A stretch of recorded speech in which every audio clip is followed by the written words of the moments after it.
সুধী মণ্ডলী, ঈদের বিশেষ কিছু আমল হলো ঈদুল ফিতরের প্রথমে চাঁদ ওঠার সাথে সাথে তাকবীর পাঠ করা। তাকবীর হলো আল্লাহু আকবার, আল্লাহু আকবার, আল্লাহু আকবার, লা ইলাহা ইল্লাল্লাহু, আল্লাহু আকবার, আল্লাহু আকবার, ওয়ালিল্লাহিল হামদ। একবার ঈদের নামাজ পর্যন্ত তাকবীর চলবে। এটা রাসূল পাক সাল্লাল্লাহু আলাইহি ওয়াসাল্লাম এই কাজটি বেশি বেশি করেছেন।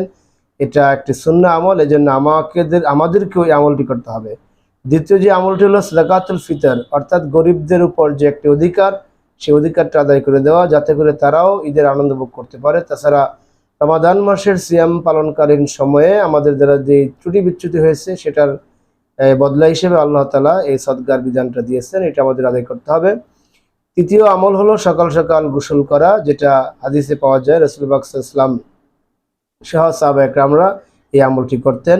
এরপরে ভালো জামা কাপড় পরিধান করা, এরপরে সুগন্ধি ব্যবহার করা, এটা একটি সুন্নাহ আমল। রাসূল পাক সাল্লাল্লাহু আলাইহি ওয়াসাল্লাম এই কাজটা সারা জীবন করতেন। তার একটা নৈমিত্তিক সুন্নাত আমল ছিল এই সুগন্ধি ব্যবহার করা।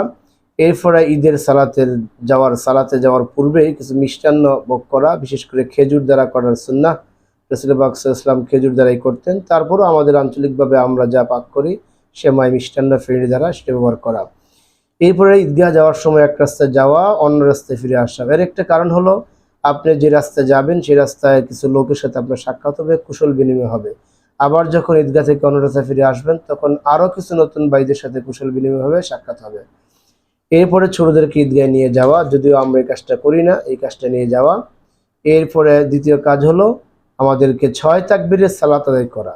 রাসূল পাক সাল্লাল্লাহু আলাইহি ওয়াসাল্লাম থেকে সহিহ হাদিসে 6 তাকবীরের পক্ষে বলা হয়েছে। এরপরে সকল মুসল্লিরা মনোযোগ সহকারে খুতবা শোনা।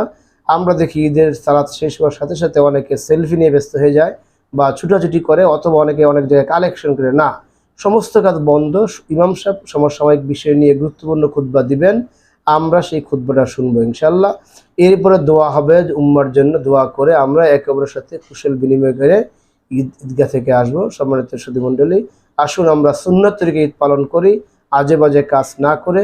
রাসূল পাক সাল্লাল্লাহু আলাইহি ওয়াসাল্লাম সহ সাহাবা একরামরা যে আমল করেছেন সেই আমলের মাধ্যমে আমরা ঈদটাকে উদযাপন করি। আল্লাহ তাআলা আমাদের সকলকে এই সহিহ সালামত ঈদ উদযাপন করতে তৌফিক দান করুন। আমিন। আসসালামু আলাইকুম ওয়া রাহমাতুল্লাহি ওয়া বারাকাতুহু।